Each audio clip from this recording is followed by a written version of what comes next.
Good evening, everyone. Ooh, nice loud mic. How's everyone doing this evening? Thank you so much for coming out during this rainy, cold evening. We're very glad to have you all here at our first annual Safety Summit. So welcome and thank you for being here. We're going to start out this evening with a presentation by from our superintendent, Dr. Elisa McLean. She's going to share with us about what's being done to keep our schools safe. Following her presentation, we've got a group of experts that are here, and we're going to be posing some questions to them, kind of having a conversation about multiple issues as it relates to each of their areas in the community. So we're looking forward to that. Following the panel, we will then break out into grade span groups. We're going to ask all the elementary school principals to stay in this room, and parents and community members that are interested in talking about elementary school issues can stay in here. The cafeteria will be opened up for middle school, and the middle school principals will be there. And of course, the assistant principals will join them also. And then the gym will be for high school principals and assistant principals to lead a discussion with interested folks about high school issues. So we'll go over all that again just to remind everybody. But again, we welcome you. We thank you for coming tonight. And with that, I'm going to turn it over to our illustrious leader, Dr. Elisa McLean. Dr. McLean. Perfect. Good evening, ladies and gentlemen. We're excited to have you with us on this rainy, dreary evening, and we thank you for braving the weather to invest just a little time in something that is near and dear to all of us. Before we get going, I would like to let everyone know that tonight will be recorded and it will be placed on YouTube and it will be available on all of our district sites for those who are not here tonight, because this is a topic of importance to our entire district. I'm pleased to have some members of our Board of Education with us tonight. Our Chair of the Board of Education, Dr. Tom Houlihan, is with us and will be answering some questions at some juncture in the evening, and a member of our Safety Task Force Board Representative, Mr. Danny Hewdy. I don't believe I see any other board members at the present. Have I missed anyone, gentlemen? I think you're the two for right now. Thank you so much for being here. I'd also like to thank our county manager, Mr. Mike Phelps. We were talking late last night, and he said he'd be here, and I so appreciate his partnership and support of what this Board of Education and what our district does. And we have our county commissioner with us this evening. Let me see. She's in a wheelchair, she's on crutches, but she made her way out and braved the weather and the storm, and that's certainly a sign of commitment, and we thank you for that. Did I miss any other commissioners? I think we're good with that. I'd also like to thank this evening the leaders of our schools. We're so pleased. I put this team up to any across the nation. Will my school principals please stand at this time? These are the individuals who will make themselves available to you at the end of tonight's presentation, and will our assistant principals who've joined them also stand at this time. Again, a wonderful group of school leaders, and I personally thank you for your presence here tonight. Thank you for that. Do we have any teachers in the audience? Any educators with Granville County? If so, please stand. I know I have some district staff. We thank you for manning the table tonight and assisting us. We thank our district staff for being present tonight, and all elected officials. Now, before I go further, I'd like to thank a group of individuals who've been instrumental in this work with our school resource officers. Please stand. That's several. And any other members of the Sheriff's Department or Police Department who've joined us this evening, please stand. We've got supporters in both of those areas. I believe we also have some members of the press tonight. We ask you to help us spread the word about our messaging around safety. Thank you so much for being here, and we're going to do our best to get this publicized. So, without further ado, what I'd like to make certain we ensure everyone leaves with is the fact that to our Board of Education, and to this administration, and to all of our schools, safety is our top priority. In Granville County Public Schools, safety is our top priority. And tonight is about making certain you are aware of some of the initiatives. We will not dive into specifics of plans, because there's no sense in having a plan if you're going to reveal everything. But we want you to know, one, we have plans. Two, we have resources. And that safety is our top priority. But safety is not just our business on the school side of this world. It's everyone's business, and that's why you see this as a united presentation this evening. We've been fortunate to have the opportunity to collaborate with experts in our community, and we consider these individuals experts because they are experts in their areas. And we know that alone, we cannot keep the children in this community safe. So we thank every community agency, every governmental agency, all of our law enforcement officials, and everyone who participates with us in sort of owning that safety is our top priority. Now this is what we don't want to see. For Granville County, am I right about that? We don't want to see this on the 6 o'clock or 11 o'clock news, right? But we can't operate under the assumption that things won't happen here. We've attended many conferences, and the one big takeaway has been that everywhere things have occurred, everyone says, we never expected it here. So instead of waiting for chance to happen, and I need to be very honest, I hope and pray it never does. I hope we're preparing needlessly. But just in case we aren't, what we want to do is be well prepared. So it is important we take everything seriously in order to be well prepared. Now this is a statistic that was a bit startling. Take a look at this. This is a real statistic. Look at our neighbors. Look across the country. And then look at where we are. Concerning, isn't it? Now, we may not be able to figure out the whys, or the hows, or even know when. But we know that some things are occurring across this country that we are not in isolation from. We have a major thoroughfare, 85 goes right through here. We have plenty of nooks and crannies. And when this school presented this summer, it stunned all of us because they too were small, they were rural, they had an old broken boiler system, it was in a small town, community atmosphere, very little security, and SROs spread all over the place. What we wanted to do was to get in front of all of those warning signs that have occurred everywhere across this country. So that is what tonight is about. Our district has embraced some best practices.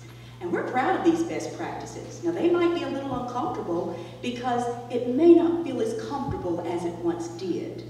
But I promise you, we are doing what we can to make certain while children are on our watch, they are our babies and they are in our best interest. Some of the things we are doing is that we have a zero tolerance for bullying.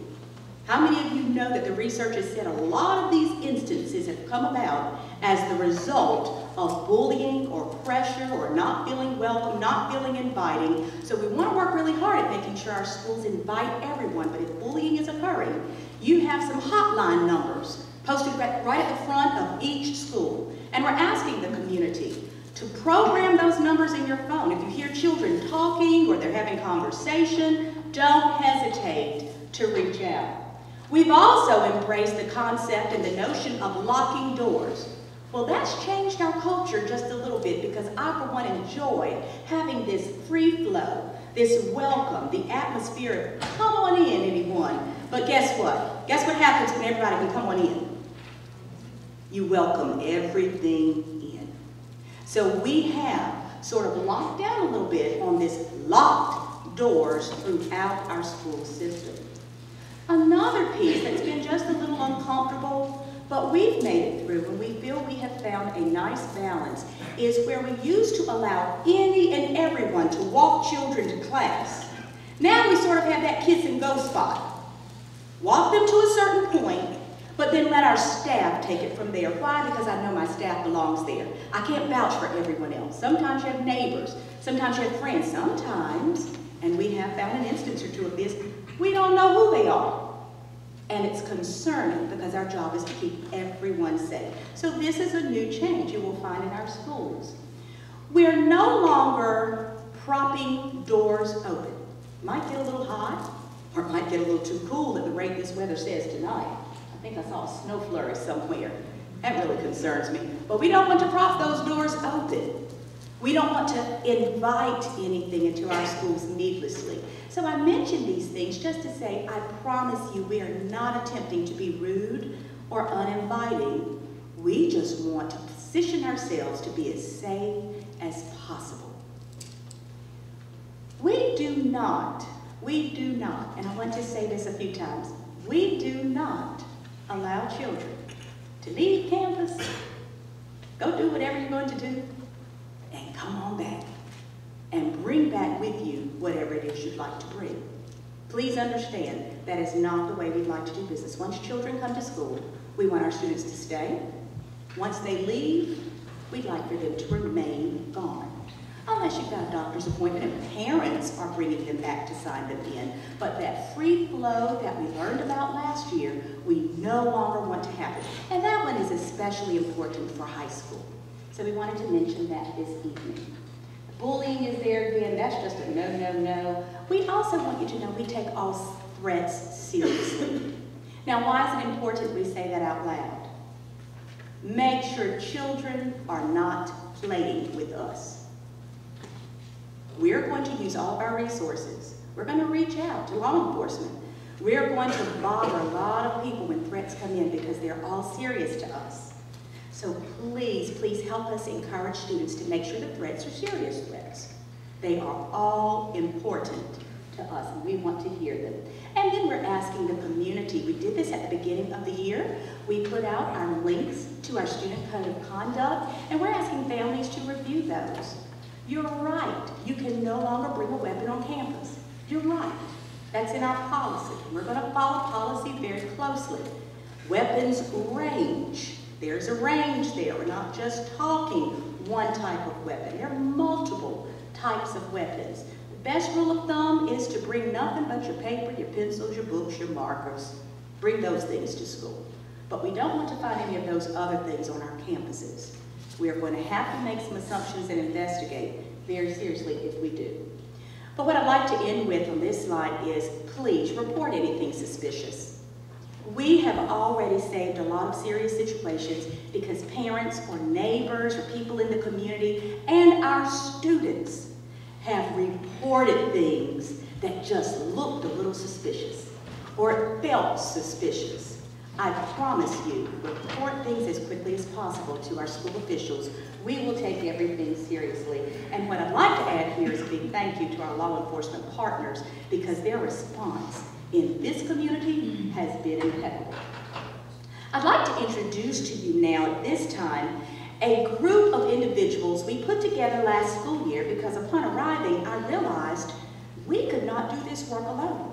So we have what we call a district safety task force. And it is comprised of a lot of different types of people, a lot of different agencies in the community, a lot of help, again, from experts. So if you serve on the Granville County Public Schools District Safety Task Force, from law enforcement to school officials to board members, county officials, please stand at this time. I'd like for everyone to see you because these individuals help us make sound decisions. Ladies and gentlemen, let's give them a round of applause. They put a lot of volunteers. Thank you. Emergency management. You know, safety is not just about violence. Safety is also about those hurricanes. You know, we've been hit with hurricanes. It's about keeping everyone safe under certain conditions, and EMT, emergency management, has just been incredible in helping us with all of that. So this safety task force is a group that was commissioned to look at all aspects of safety, and they help us tackle those issues. So what have we done? What have we done, and where are we going? Well, one thing we knew we had to do was that we could do nothing. We couldn't just sit here and do nothing. Nothing is not an option when it comes to safety. So here are a couple of things that have transpired. We've been fortunate enough to write a few grants that have enabled us to get some additional psychologists, some additional counselors, some additional social workers, and some additional family support in our community. We know that mental health is a big issue, and it's a big part of safety. So we've been fortunate to get those grants and to work with Granville Health System and our local health department. Those entities have been fantastic. We're also pleased that we have had an 80% increase within the last year with regard to our school resource officer numbers. This was a big initiative for our safety task force, and I'm so grateful to them. I'm grateful to our Board of Education for embracing this notion, and I'm grateful to our commissioners for supporting and embracing the notion as well. And altogether, at this point, we have 9 SROs on board to serve our schools. We're delighted, we're pleased. We've also had some physical upgrades to our facilities. All of our schools at this point, we've worked really hard to get buzzer entry systems. We're still working on 1 or 2 remaining school sites, but our goal is to have absolutely every school with that buzzer entrance. We're working on that. Perimeter fencing at some of our schools has been an issue. Some of it was old, some of it was just down. So we've gone in and we've put over 1.5 miles of fencing added all over the county at different schools. Improved lighting was key. We had some dark spots, and we're still working on identifying a lot of those areas, but we know things can happen when you don't have proper lighting and proper signage, so those were important to us. Our technology has been instrumental in taking a look at accounts of our students and our families and helping us get ahead of matters, not behind them. So we're very appreciative for the technology assistance that's been provided regarding safety. And last but not least, our security cameras. We have an increase in cameras all over our county. We're upgrading, but we're also adding. We needed more cameras. Regarding the outside of our facilities and outside of our school day, we have the Here Comes the Bus app.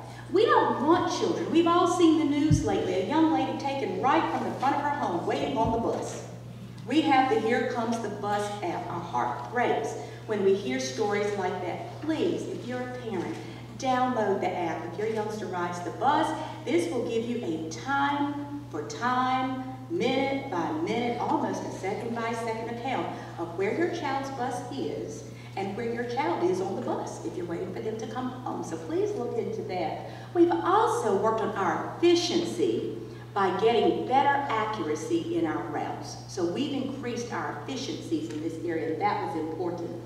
We've tried to make certain our relationship with EMS and Granville Health Systems continues to grow, to improve, to make sure we've got trainers. You know, that's a big safety issue when you have athletics on your campus. So making sure EMS is there and that we have the right people there if in the event an injury occurs. Everything is about fast response. It's about fast response, not just for some children, but for all children in this county. For our field trips, we're in the process of making sure everyone understands the new procedures. Our Board of Education now sees all of our field trips, and they approve our field trips that are overnight and our field trips that are out of state. We don't want anything happening to our babies when they leave us, and they're supposed to have an educational opportunity. We want it to be just that, but we want to have things in place in the event something happens, even while they're away on an educational trip. I'd like to share with you that safety plans and safety drills are well and alive in our county. If students are coming home saying, oh, we did another fire drill, they're right. We do them absolutely every single month. We have lockdown drills. Our staff this past spring went through a drill with law enforcement for active shooter training, all types of drills. Again, we hope we never need any of them, but we certainly want to be prepared in the event we do. I mentioned mental health just a moment ago. There are some brochures and there's some information on the table from our Sheriff's Department, from our Health Department, from our district. If you need anything at all as it relates to keeping children safe from their heads to their toes, please do not hesitate to reach out. Our job is to partner with you and to communicate with you. But we also know that fortune favors the prepared mind. I thought I'd end with that tonight because, ladies and gentlemen, we want you to know we're doing our best to be prepared. People ask me all the time, how can you guarantee? I wish I could. I wish I could. But what I do promise is that we're going to give it our best shot to be prepared on the front end so that we don't have to scurry on the back end. Thank you for your time tonight. I'm going to turn it over to Dr. Winborn at this time to introduce our panel. And we have collected questions over the last 2 weeks that were important to the community. So Dr. Winborn, I'll turn it over to you. Thank you, Dr. Clay. If you would please join the panel over there as you're going to be asked a question as well. That was a great presentation, thank you. So at this time we're going to shift gears and have a conversation. Click up one more slide. Perfect, keep it there, great. Okay, so first let me introduce our group. We have with us this evening first Deputy Jessica Laws from the Granville Sheriff's Department. Jessica is a veteran of the force, and she is serving this year as an SRO at Hawley, Mount Energy, Wilton, and Mount Energy, correct? All right, and Tar River. So, yes, thank you for being here. We also have Mr. Danny Udy, who in a previous part of his career was an SRO, worked in law enforcement, and now serves on our school board. Mr. Udy. We have Mr. Doug Logan, who is the Director of Emergency Services for Granville County Public Schools, and he is here with us tonight. Next, we have Chief Keith King from the Creedmoor Police Department. Chief King, thank you. And a late arrival this evening, who I apologize is not on the program, is from Cardinal Innovation. Sir, if you could please repeat your name. I missed it when I came in. Thank you. My name is Elliot Clark. That is loud. Yes. And thank you, Dr. Thomas, personally for inviting us to be on this panel tonight. I represent Cardinal Innovations Healthcare with a local managed care organization that collaborates with some of your primary care and public health to address mental health needs in the county. Thank you so much.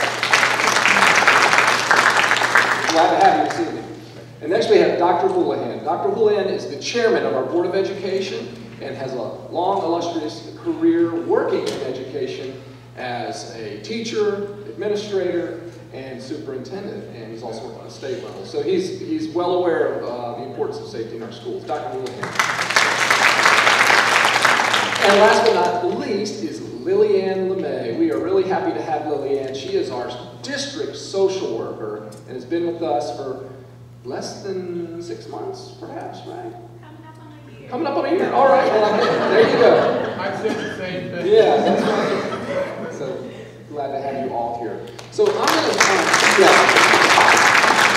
going to start off with a question for Doug Logan, because your department, emergency services, serves the entire county and in a variety of ways. And you've contributed, and your staff contributed a lot to school safety in the past year. But what do you see, what are your main goals in collaborating with our school district staff? Well, first and foremost, thank you so much for the opportunity to be here tonight. And I got to say, it's a really great effort to see this many people come out on such a terrible night. The weather outside is horrible. There's a song out there that's probably some of you are lamenting that somebody is playing Christmas music, but the weather outside is somewhat frightening. So with that, but the Emergency Services Department for Granville County consists of Emergency Management Division and the Fire Marshal's Division. We also have some oversight for the emergency medical services within that system with the franchises that we issue within that.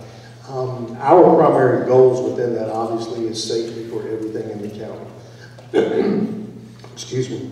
We are charged with the responsibility through emergency management for preparedness, response, recovery, and mitigation of emergencies and disaster.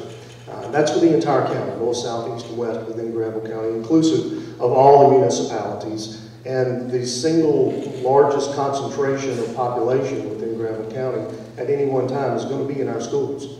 And that's obviously one of our most precious resources there.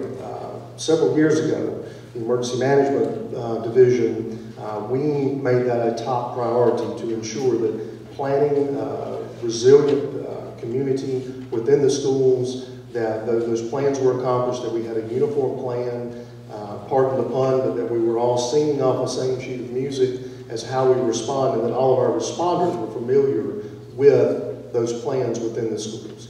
Certainly a lot of sensitive things, a lot of things that may make sense on paper. We put them into practice through the disaster drills and exercises to help do that level of coordination with that. We have worked very hard within the last year to incorporate that school risk management portal. That is an effort through the state Safe Schools initiatives, I believe, that is administered through the North Carolina Division of Emergency Management. That, for those who are not familiar with it, is an online secure portal where each school within the state of North Carolina can upload floor plans of their schools, that they're able to put them in a central secure repository, that they actually go through with a planning team in there to walk through the process of identifying what are we going to do for all hazards. Obviously, the most prevalent thing that we have in our society today is the number of school shootings that occurs, or the number of violence acts that occurs. So that is one of the many areas that are being planned for right now within this risk management portal. On the backside of that, once those plans are entered into that portal, then we issue access to all of our law enforcement, fire, EMS partners that are going to be responding, so they can pre-plan their response to all the schools. And that, again, as you said, chance favors a prepared mind, or if you go on the way I like to say it, if you're ready, you don't have to get ready. Right, yeah, very good. Thank you, Doug, that's great. These school risk management plans that the principal's been working on, tell just a little bit more about what other than the schools themselves preparing the plan, how is it beneficial to law enforcement if they would roll up on the scene in an emergency? Sure. First and foremost, it allows the law enforcement agencies, the officers, in the event of any incident occurring, the law enforcement, fire, EMS, any of those, they may or may not be intimately familiar with the school facilities themselves. So as a result, this gives them the chance to pull up that floor plan, to look at the points of entry, to take a look at it on the fly on their mobile devices, their vehicle computers that are in there, that they can take a look at it in real time and say, these are the areas that we need to enter the school. These are places where there are gas shutoffs, or these are places where the electrical panels exist. All of these are going to be within those plans once they are completed. Not only that, but it gives us that we can pull up a particular hazard. If it is an active assailant or some other type of act of violence, then they can click on that tab and say that their evacuation plan is this. It's already been pre-planned. And that's available to not just the chief of the department, but to the officer responding to that scene, so they know in an intelligent fashion how to respond to that, and they can do that in a coordinated fashion. Right, very good. So I'm going to turn to the next question, kind of as related to Deputy Jessica Laws. You're a school resource officer, previously served in other capacities with the Sheriff's Department. You know, when you think about the situation that Doug just described, having these plans in place, and you being the boots on the ground in the school, what is your role, and how does this contribute to school safety overall? Building relationships with kids, how's that all tie together for you? So the school resource officer is a liaison between the school system, schools, and law enforcement. Most of that is building relationships with administration, the students, and along with the parents. And a lot of times we do different things, considering we do bullying classes, we may do internet safety classes, we may do drug classes, just to teach the children, you know, what is against the law and what they don't need to do. A lot of that is just building that relationship, because sometimes we're the only positive thing that child sees during the day, and sometimes at night. So it's just building that relationship, getting to know the kids, getting them to see something, say something. Let me ask you too, when you know, you develop these relationships with the students, does that sometimes pay dividends to what's going on in the school? Definitely. If you build that relationship and that trust with the students, they're going to tell you anything and everything. Sometimes more than you want to know, but they're going to tell you. And the relationship with the administration, you're working on those safety plans. You're getting them to look outside the box sometimes.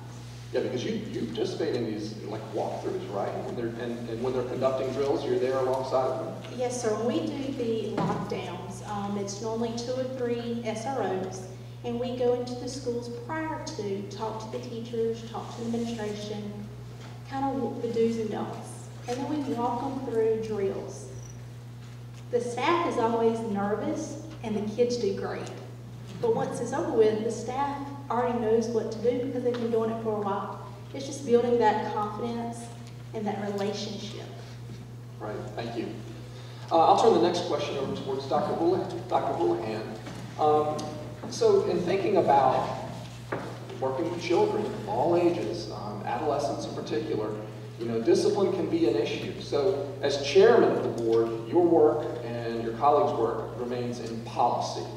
So what are your thoughts on school safety as it relates to discipline, and what measures have you guys as a board taken? Well, first, before I answer that, I want a couple of things. First of all, you all need to know that Doug Logan got his training in Granville County Schools. So that's why he is so good, since he is one borrow. Don't ever forget that, Doug. And second, Dr. McLean, I want to give you a real shout out, because doing this is great, and the fact that you're taping it so that every school in the system can have it to look at and use with parents in meetings. So just thank you so much. As far as discipline and all that, I think all of us know that last year, especially last spring during budget time and during our discussions, that we all had Parkland on our mind. I think that shooting and what happened at Parkland High School in Florida just hit a nerve with all of us, including the county commissioners. And I think when we talk about what we are trying to do as a board, number one, our job is to approve a budget, with obviously being brought to us by the school system administration. But we really talked a lot about what can we do as a board to support through policy and board approval. What can we do to, number one, send a message of how important safety is, and then number two, support it financially. And what the commissioners eventually did is they gave us a pot of money and let us use it the way we thought best. And obviously most of that money was going to school safety and discipline. So I think, number one, the commissioners were very, very much involved with this, and were very supportive. And I can tell you, we wouldn't be where we are if we had not had the financial support of our county commissioners. Now, the problem is they didn't give us enough, as it's always the case, seriously though. So thanks for what you did. All right, get to the question. Sorry about that. You know, when Dr. McLean came here, some of the basic stuff we just were not doing. And in fact, we were so far behind, it truly was a wonder that some things didn't happen. Discipline involves not just students, but parents. And we have experienced firsthand already this year more than a couple of instances where it's the parents who have become the problem, not necessarily the students. And that goes back to what Dr. McLean talked about in terms of putting speakers, bells, before people can come in. We had schools out in the country, like Mount Energy and some of the other schools out, really away from places that had no security. Anybody could walk in the door. So that was a huge improvement. And I think that reflects the fact that discipline, as I said, it's not just a child, student, it involves parents as well, and to keep them away from some area was probably one of the best things we could do. Second, and what we are, I think, most proud of is the support of the Phoenix Academy. Some of you are aware of what the Phoenix Academy is. It used to be, quote, the old SEAL program, but it's far different than that program used to be. And we really are, even in elementary school, recognizing both the mental health issues that our kids face, the social issues, not to mention the academic. And we have children in elementary school now attending the Phoenix Academy if they're just so misbehaving that they're disrupting our classes. That's a huge step in the right direction. Not that they should necessarily be with high school kids, but the fact that we focus on secondary schools for obvious reasons, but we have elementary kids who have needs that need to be addressed, and the Phoenix Academy is the way that's happened. The next thing is SROs, and I want to say that the SRO group, I don't get the big head here, but the SRO group has done more for discipline than anything else we could possibly do in our schools. Not only handling discipline, but preventing discipline. And that's every bit as important or more important as anything else. Where would we be discipline-wise without our SROs? We don't even want to think about it. So basically, I'll stop, but basically the Phoenix Academy, in terms of discipline, the SROs, and the fact that we now recognize and really, really understand that it's not just the physical part, it's social and emotional and mental parts of that. One last quick story to go way, way back. How many of you remember Columbine? Almost everybody in this room. That was the beginning in terms of a national awareness of what can happen. The superintendent at that time was a friend of mine. And she would talk to us privately, because back then you didn't go around and talk about it because you were embarrassed. You were ashamed of it. It was your fault, our fault. And she would talk about how unbelievably unprepared they were, how they never thought it could happen in our community, that there was no plan in place, and the net result is what you saw. That school, and actually that school system, for all just basically fell apart. It was so unbelievably destructive for the community and who they are, needing a new school because the kids would not go back in it. The superintendent got fired. So I mean, this stuff resonates in so many ways. It can happen here. We're doing the best we can. We appreciate the money the commissioners gave us to help do this. And hopefully we're making progress. And hopefully I came close to answering that question. Absolutely. Sure did. Thank you. You highlighted a lot of work that's been done in a very short amount of time, for sure. And you brought up some good points that I think are a nice segue to my next question for Ms. LeMay, our social worker, and our guest from Cardinal Innovations perhaps weigh in on this too. You know, this importance of not just paying attention to the physical health of our students, but their mental and emotional health and everything they go through with it at home. You know, talk to us about that, and what are the resources that we have available based on your experiences with us? So I want to first start off by saying that I think we can all agree in here that mental health wellness is a crucial component to student success. If you think about it, students who are experiencing trauma, stress, depression, anxiety, and have to get up every morning and come to school and focus on learning, that's a huge barrier. I mean, we've all experienced those things, and you think about just having to get up and come to work and give it your 100%. Well, sometimes you can't give it your 100% because you have other things on your mind.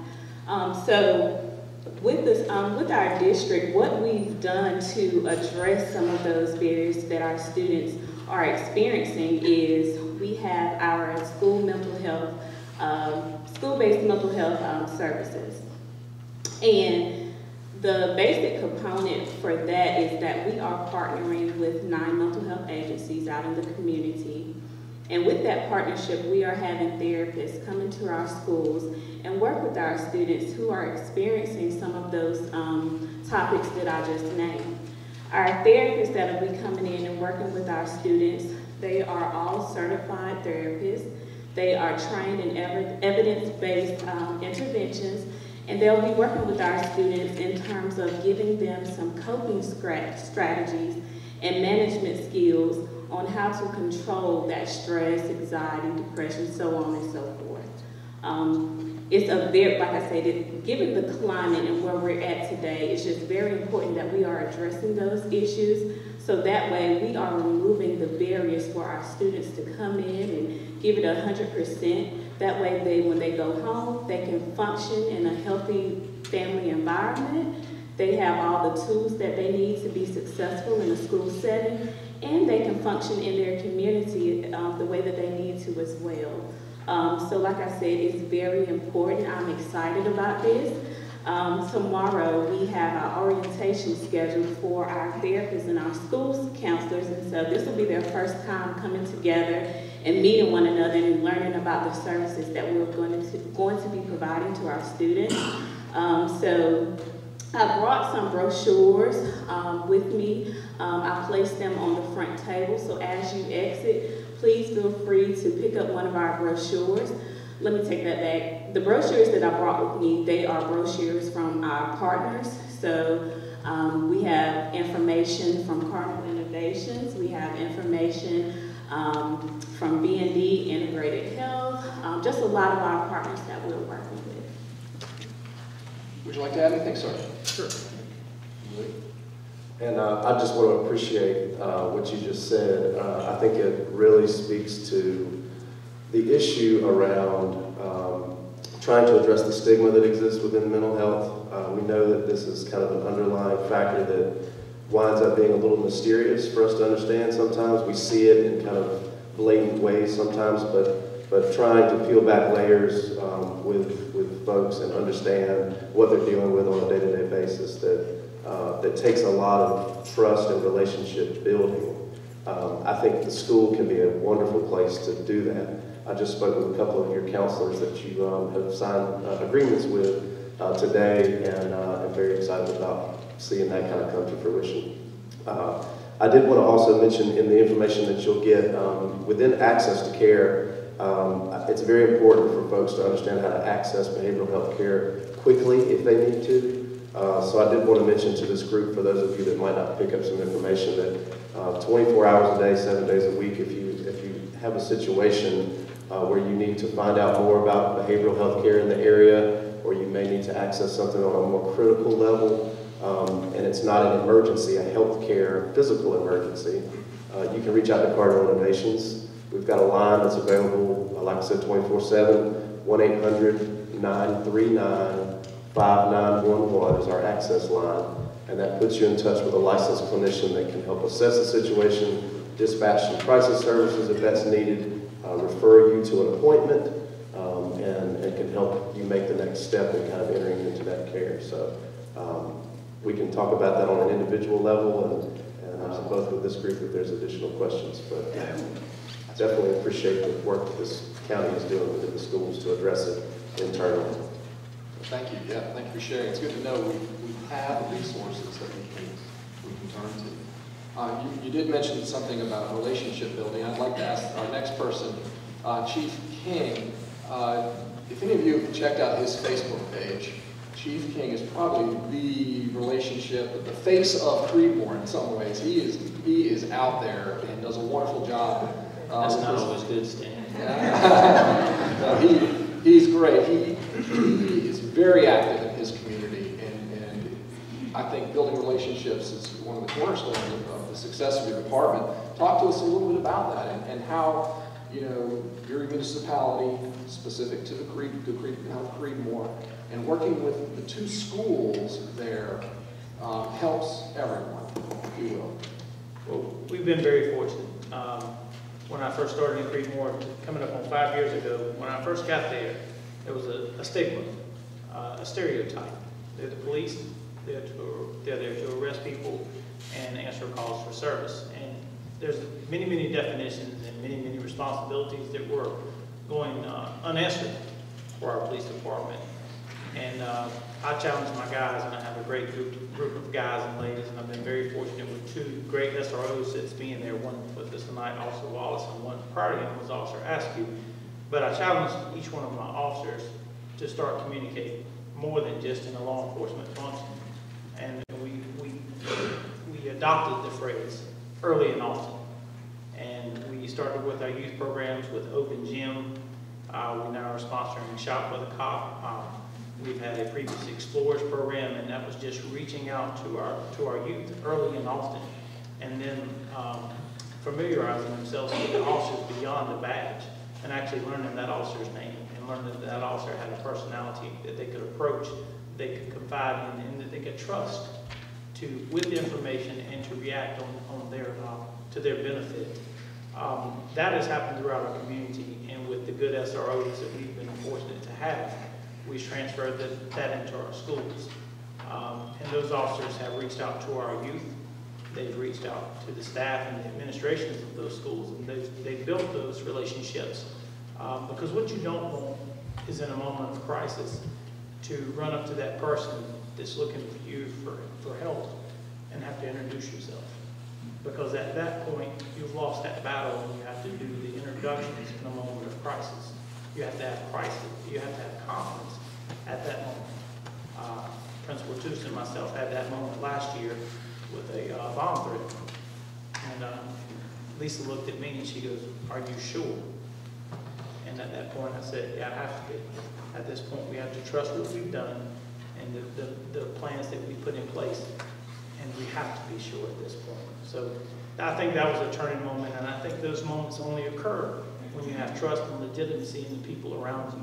And that's what we've done throughout Breedmore, and that's what we've tried to now. And early and often, staying with that is the expansion with Dr. McLean, with the middle schools and elementary schools. That's where we're going to make the real difference. When you set those roots early, that's when you're going to make the difference, and that's when that person will come to you at the high school and have full confidence in what you say and what you tell them you're going to do and what you're going to keep in confidence or what you can't keep in confidence.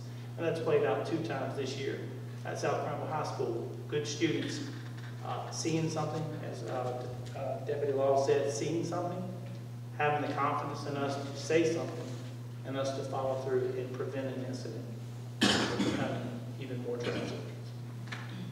So how difficult is it to build that trust with the young folks? What's the key there, do you think? Starting late is very difficult, but trust has to start early. I'm going to go back to the early and often.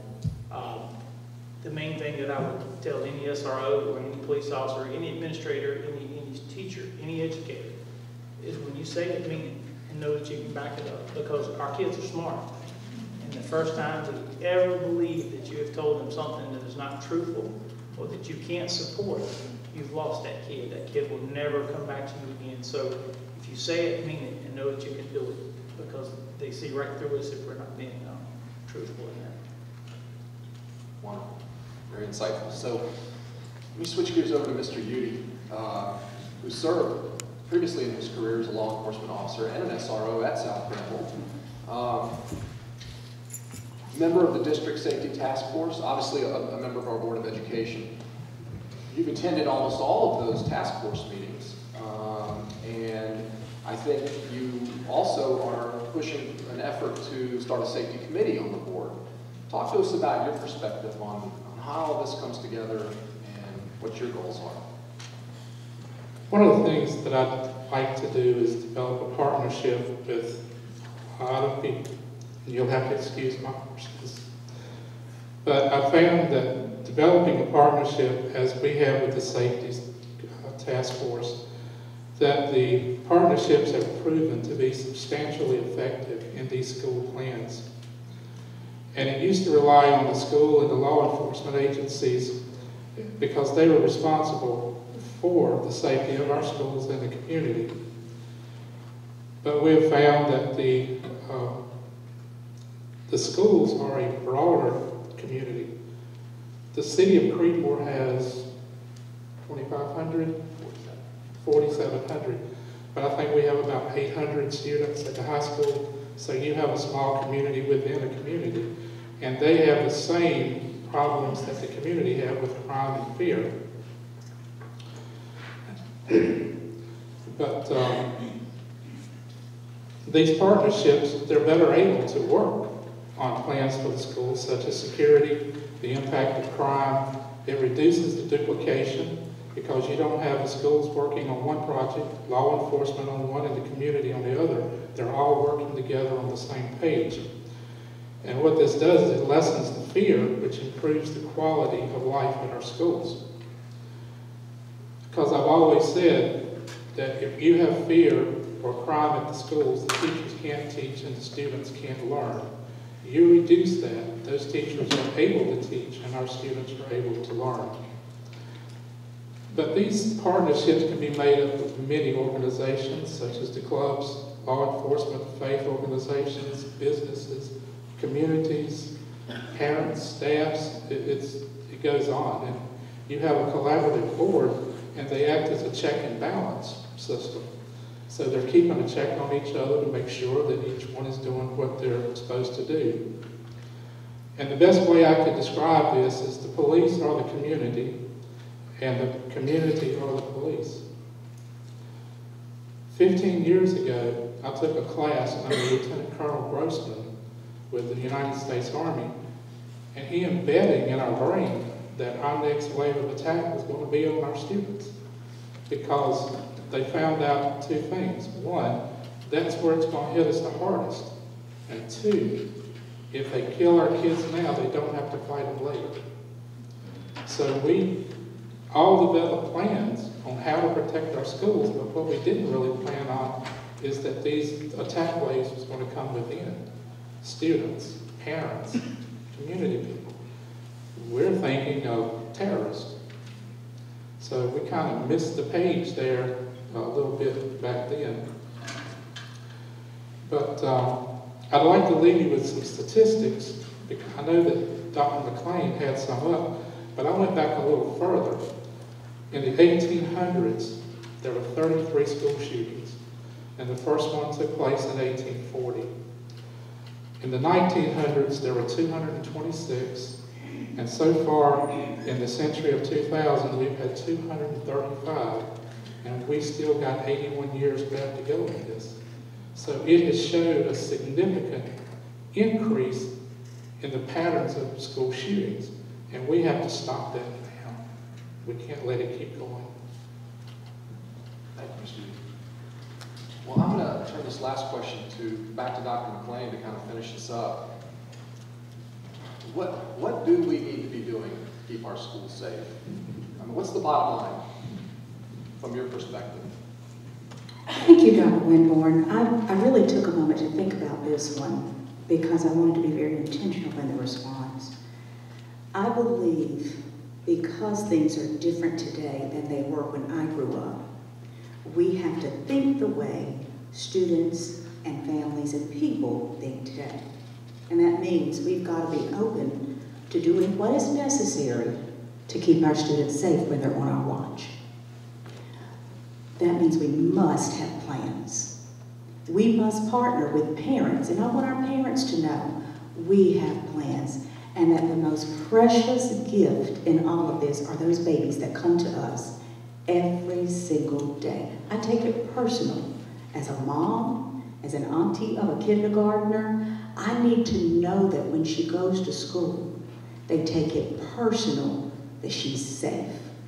I want that same feeling for every single child in Granville County Public Schools. So for me, it's incredibly important when our Board of Ed and our commissioners invest in the safety measures that all of us sort of say we need. It's important to me that we can bank on our school principals and assistant principals to execute every single day, following policy, but taking care of the babies, taking care of these children, making sure their needs are met, if they need mental health services, if the family is in distress, that this is the type of community and school system that takes care of the students. We know the people are taken care of, we reduce the likelihood that they will need attention in a negative fashion later. So I want us to be that vehicle. I also did not mention this earlier, but I also found when I first arrived that we needed to take care of the health of our buildings. So I think it is important that everyone know we have done our maintenance department. I see some of our maintenance department guys here. This is another tentacle to safety. They've done an incredible job of working with air quality issues to make sure our buildings were free of mold and anything else that might make them unhealthy for children and for staff. We have routine checks now, air quality checks, and we want our public to know you can count on us for that. That is important to us. It's important that our buildings are healthy. We don't have new buildings, but we can take care of the ones we have. That's a philosophy. We also know that we want our staffs to work really hard at changing their behavior to be a little more updated to meet the needs of the students today. So we continue to work in that area. I just think it's important that we have plans, we have drills, we practice, and then we all hope and pray we don't ever need any of it. That's what's important to me. Well said. Thank you, Dr. McClain. Well, let's give this panel a big round of applause.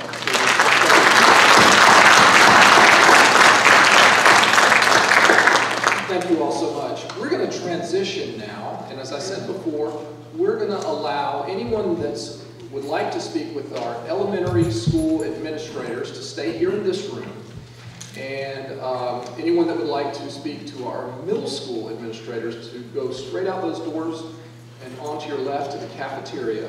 And then our high school folks will be just across the hall in the auditorium. And we're going to reserve about 20 minutes for the school administrators to be on call and answer questions and listen to any concerns, any ideas.